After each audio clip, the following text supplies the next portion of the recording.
नमस्कार मित्रों, मैं पंडित अमित शर्मा अपने हिंदी के स्टोरी चैनल में एक बार फिर आपका स्वागत करता हूं। आज यहाँ इस वीडियो में हम लोग बात करेंगे कि शनि की ढैया क्या होती है, शनि की ढैया हमारे जीवन में किस प्रकार प्रभाव डालती है, शनि की ढैया से बचने के उपाय क्या हैं, शनि की ढैया हम कैसे चेक करेंगे कि हमारी शनि की ढैया चल रही है या नहीं चल रही है। ये सारी बातें करने से पहले एक छोटा सा निवेदन मैं आपसे करना चाहूँगा कि आप हमारे चैनल को सब्सक्राइब करें और आने वाले वीडियोज़ को इसी प्रकार देखते रहें। शनि की ढैया यानी कि शनि का 2.5 साल का समय होता है।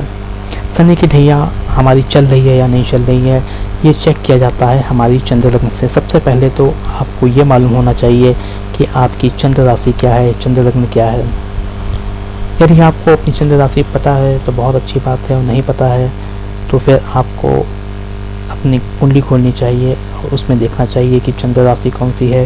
यदि आपकी चंद्रमा के आगे 1 नंबर लिखा हुआ है तो आपकी चंद्र राशि मेष है। यदि आपके चंद्रमा के आगे 2 लिखा हुआ है तो आपकी चंद्र राशि वृषभ है। यदि आपकी चंद्रमा के आगे 3 लिखा हुआ है तो आपकी चंद्र राशि मिथुन है। यदि आपके चंद्रमा के आगे 4 लिखा हुआ है तो आपकी चंद्र राशि कर्क है। यदि आपके चंद्रमा के आगे 5 लिखा हुआ है तो आपकी चंद्र राशि सिंह है। यदि आपके चंद्रमा के आगे 6 लिखा हुआ है तो आपकी चंद्र राशि कन्या है। यदि आपकी चंद्रमा के आगे 7 लिखा हुआ है तो आपकी चंद्र राशि तुला है। यदि आपके चंद्रमा के आगे 8 लिखा हुआ है तो आपकी चंद्र राशि वृश्चिक है। यदि आपके चंद्रमा के आगे 9 लिखा हुआ है तो धनु राशि के हैं आप। यदि आपकी चंद्र राशि आगे 10 लिखा हुआ है तो आप मकर राशि के हैं। यदि आपकी चंद्र राशि के आगे 11 लिखा हुआ है तो आप कुंभ राशि के हैं। और यदि आपकी चंद्रमा के आगे 12 लिखा हुआ है तो आप मीन राशि के जातक हैं। जब शनि आपकी चंद्र राशि से चौथे या 8वें घर में होता है तब आपकी शनि की ढैया होती है। शनि की ढैया 2.5 साल की होती है, क्योंकि शनि एक राशि पर 2.5 साल रहता है। शनि की ढैया को अशुभ क्यों माना जाता है, अब ये बात करते हैं। ज्योतिष शास्त्र के अनुसार शनि जहाँ पे बैठता है और शनि की उस चीज़ को बढ़ाता है, लेकिन शनि की दृष्टि जहाँ पे भी पड़ती है वो नुकसानदायक होती है। शनि 3 घरों को देखता है, पहला तीसरा घर, दूसरा 7वां घर और तीसरा 10वां घर। यानी कि शनि जहाँ पे बैठेगा वहाँ से तीसरे घर को भाव को, 10वें भाव को और 7वें भाव को देखेगा। अब ये बात आती है कि चौथे और 8वें भाव पे बैठने से शनि नुकसानदायक क्यों होता है। जब शनि चौथे भाव में या 10वें भाव में होता है तो ये नुकसानदायक इसलिए होता है कि शनि की दृष्टियाँ जो हैं वो बहुत शुभ नहीं होती हैं। चौथे भाव पर बैठने पर शनि की पहली दृष्टि पड़ती है 6ठे भाव पे, जो कि कर्जे का, रोग का, शत्रुओं का भाव होता है। यानी कि हमारा उस समय रोग, शत्रुओं, कर्जा बढ़ने की संभावना रहती है।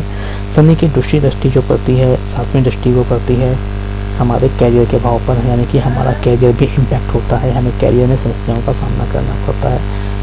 शनि की 10वीं दृष्टि पड़ती है लग्न पर।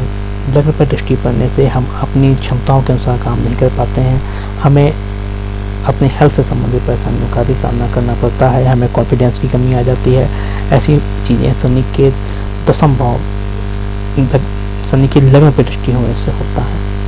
इसी प्रकार जब शनि 8वें भाव में आता है तब क्या क्या प्रॉब्लम्स होती हैं। जब शनि 8वें भाव में आता है तो शनि की दृष्टि 10वें भाव पे पड़ती है, यानी कि कैरियर में प्रॉब्लम। शनि की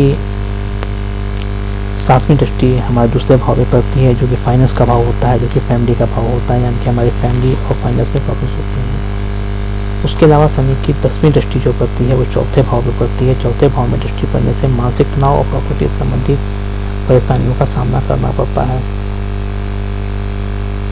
इस कारण शनि की ढैया को शुभ नहीं माना जाता है। समान रूप से शनि की ढैया आने पर हमें कैरियर में, हेल्थ में और फैमिली में और फाइनेंस की प्रॉब्लम्स होना शुरू हो जाती हैं। शनि की ढैया आने पर हमें क्या करना चाहिए। शनि की ढैया आने पर हमें शनि के उपाय करने चाहिए। शनि देव के मंदिर जाना चाहिए, शनि पीपल के वृक्ष पर शनिवार के दिन दीपक जलाना चाहिए, कड़वे तेल का दान करना चाहिए, गरीबों की सेवा करनी चाहिए, शनिवार को भोजन दान करना चाहिए, ताकि हम शनि के दुष्प्रभावों को शांत कर सकें। लेकिन हर स्थिति में ऐसा नहीं होता है कि शनि की ढैया नुकसानदायक होती है। बहुत सी परिस्थितियाँ ऐसी होती हैं जब शनि की ढैया शुभ भी होती है और लाभदायक भी होती है। ये सारी चीज़ें डिपेंड करती हैं हमारी कुंडली में शनि जन्म के समय किस परिस्थिति में था, या शनि की ढैया किस राशि से आ रही है। ये सारी चीज़ें इम्पैक्ट करती हैं सनी के दैया में आने वाले रिजल्ट्स को। ये सारा डिटेल था सनी के दैया के बारे में। आने वाले वीडियोस में हम और बहुत ज़्यादा लाभकारी चीज़ों के बारे में बात करेंगे एस्ट्रोलॉजी के। इसलिए मित्रों मैं आपसे निवेदन करना चाहूँगा एक बार फिर कि हमारे चैनल को आप सब्सक्राइब करें। यदि आप मेरे से कोई प्रश्न पूछना चाहते हैं तो फिर फ़ोन के माध्यम से या फिर ईमेल के माध्यम से कॉन्टेक्ट कर सकते हैं। धन्यवाद।